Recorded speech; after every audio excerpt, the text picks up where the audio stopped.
There are people who Allah makes many things easy for them. Please listen to this carefully. Allah makes many things easy for them. For some of you, Allah made money easy for you. It's just easy for you. For some of you, confidence is easy. It's no big deal. Other people get nervous, you don't get nervous. For some students of mine, studies are easy. Like I teach Arabic. Some of my students, wallahi, I can tell Allah made Arabic easy for this one. Allah makes one thing easy, then He makes the next thing easy, and then makes the next thing easy, and the next thing easy. Is everything always going to be easy? No, sometimes you will fail. There's a student who gets used to getting 100 the first time, the second time, the third time, the fourth time, and the fifth time he gets a 50. All of a sudden. And he's used to what? 100. So he said, oh, forget it, I am worthless, Allah is no longer with me. You know, what's the point now? Because you get used to riding so high that one little failure, one setback, and you're just crushed. You are completely crushed. What's the point? I'm dropping out of school. I don't want to do this anymore. I hate this. You know what? This is when you didn't remind yourself at every single success that success was a combination of two things. Your effort and Allah's help. Every single 100 you got before wasn't because it was easy. You put effort and Allah gave His barakah. You put effort and Allah gave His barakah. And this time when it doesn't happen, two things could be wrong. Number one, maybe you didn't put enough effort. And when you don't put enough effort, Allah does not give His barakah.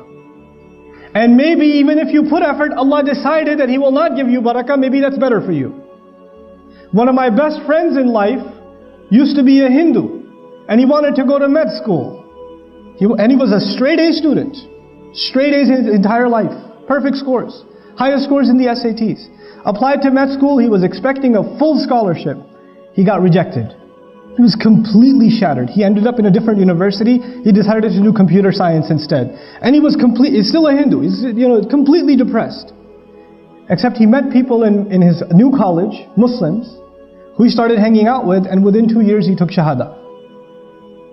And he looks back now, he goes, thank Allah I didn't make it to med school. When I failed med school, I thought it was the worst thing that ever happened to me. And now I look back at my life and I say, I failed med school, it is the best thing that ever happened to me. You know? Now his kids are memorizing Quran, subhanallah. So sometimes we have to have trust in Allah. We get used to riding a high wave, and one little setback comes and we lose our trust in Allah. And then there are others who Allah gives you one difficulty, then He gives you another difficulty, then He gives you another difficulty, and He gives you another difficulty, and you start believing that I will never accomplish anything. My life is just difficult, man. Everything is hard for me. I keep getting fired. I keep failing my tests. I keep doing that. You get depressed. And even this one has to remember that success in this world, everything that happens is a combination of two things. I have to put in my effort, and Allah will make the task easy. I'll share this last thing with you. There are two parts of this dua so far. It's not even the whole dua. I just wanted to share these two statements with you. رَبِّ اشْرَحْ لِي صَدْرِي وَيَسِّرْ لِي أَمْرِي. There's a sir balaghi. There's a very beautiful eloquence to this statement. Allah is teaching us that if you have a calm heart, if you have a positive attitude, and you have tawakkul in Allah, and you put your work in, then Allah will make your mission easy. But if you start with the attitude, I know it's not going to work anyway, but I'll try.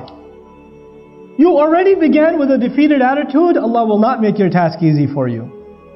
You have to come with sharh al-sadr. You have to have an open chest, a positive attitude, belief that Allah will give you success in what you do. And if He doesn't give it to you, well, you're still saying Alhamdulillah. But you don't walk into an effort. You don't start a project. You don't start doing any work. And you begin with saying, I'm probably not going to succeed anyway, given my track record. You don't begin with that attitude. Then Allah will not make your job easy for you.